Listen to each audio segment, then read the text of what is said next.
Broken Entertainment, and it looks like if you are an HBO Max fan, you should be very happy because HBO Max has brought in a whole bunch of new subscribers, and they're set to launch an expansion of their service on two new directions outside of the United States.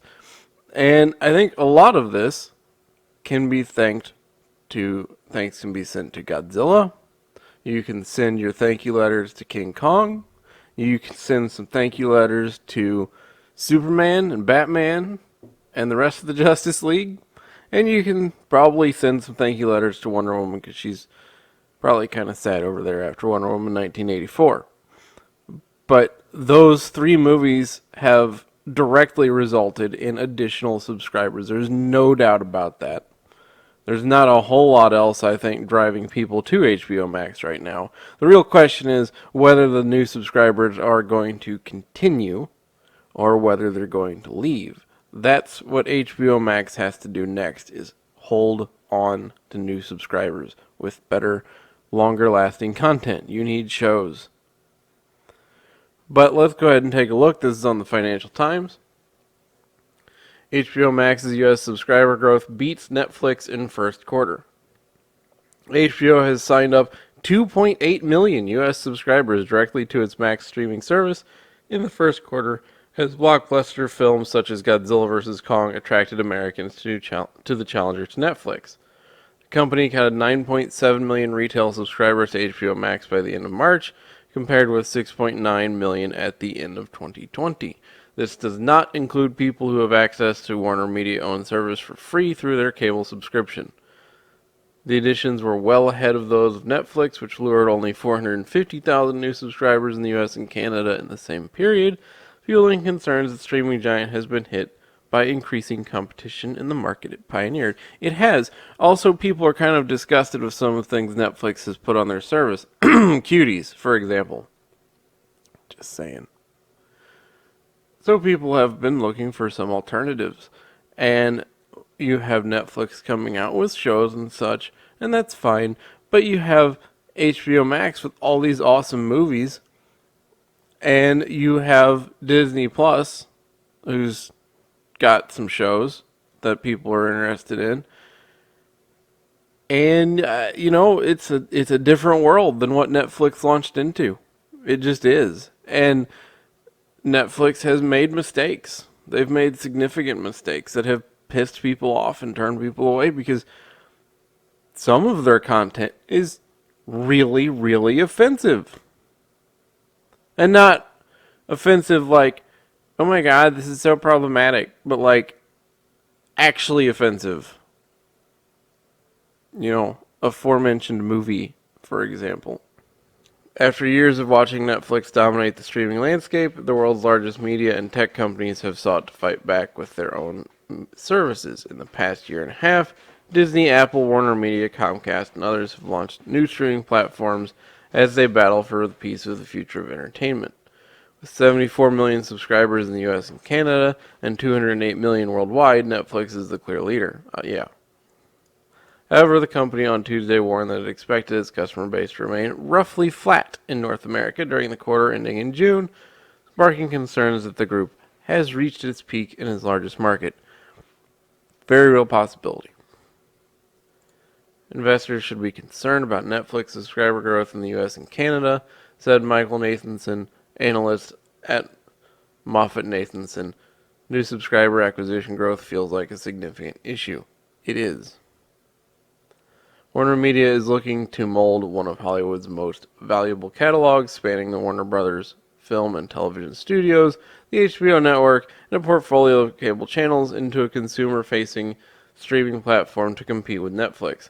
The company last year launched HBO Max in the US for $15 a month, with 9.7 million direct signups and a total subscriber base of 44 million to both HBO and HBO Max. Warner's growth has been slower than the rival of Disney, which last month reached 100 million subscribers to Disney Plus service. They don't go into this here, but there's a reason for that. And it's not what you might think. HBO Max is limited to the United States and Canada. Disney Plus is global. It's a little easier to hit 100 million subscribers when you're everywhere. So that's a really huge difference. And I don't know why this article doesn't point that out, but definitely take that into consideration when you're thinking about the success of HBO Max, because it is, despite my initial concerns, clearly having significant success when it's grown faster than expected and had better success with released movies than anybody expected. The fact that it's not global yet is a problem for AT&T, but it's a fixable problem. And if they can match their US and Canada growth globally as they expand, they're going to do great. The group touts its higher subscription price compared with rival as a plus. Warner Media made $11.72 per subscriber on average in the latest quarter, well above the $4 on average Disney makes from its streaming subscribers. So there's that, but also HBO is creating a secondary subscription option where you can subscribe for, I think it's about $7 a month, somewhere in that range, about half the price, and you get ads, but you still get HBO Max. So you have these additional options that will bring more people into HBO Max. I think having an option that is cheaper is a huge plus. You know, there's a lot of people, myself included. Look, I have HBO Max because I already have a package through AT&T. But if I were to have to pay for HBO Max independently, $15 a month is pretty high.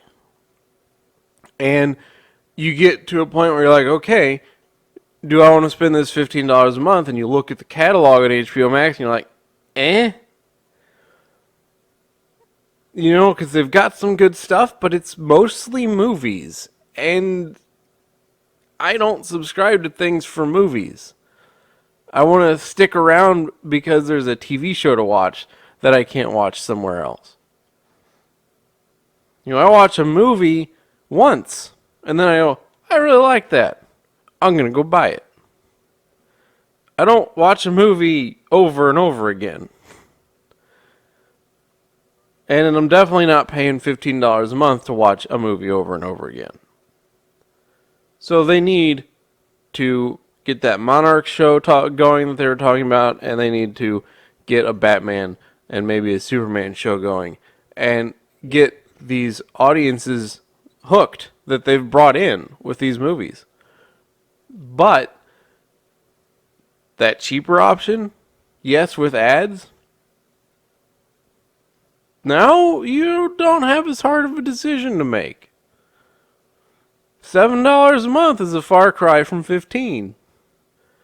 So I think that's going to expand their growth even faster. And it says Warner Media plans to launch HBO Max in Latin America and parts of Europe later this year. The group is also releasing all Warner Brothers films this year on HBO Max. At the same time, they do debut in cinemas as part of the effort to attract signups. That is a policy they're changing next year. News of its subscriber growth came as parent company AT&T reported net income of $7.6 billion on $44 billion of revenue in the quarter. Hey, look, that's you put a drop in that bucket of $200 bazillion that you owe. Netflix earlier this week dismissed increased competition as a threat to its business, even as it reported a sharp slowdown in signups. On an earnings call, co-founder Reed Hastings said the group was a little bit wobbly right now. Look, Netflix, let's be real. You're not going anywhere right now. But your growth slowing dramatically isn't a little bit wobbly. Okay? And they go on to say, there's no real change that we can detect in our competitive environment. You sure about that? You really sure? You know, a year ago, HBO Max didn't exist. There's 44 million people. A couple of years ago, Disney Plus didn't exist. What are you talking about? You can't detect a change in your competitive environment.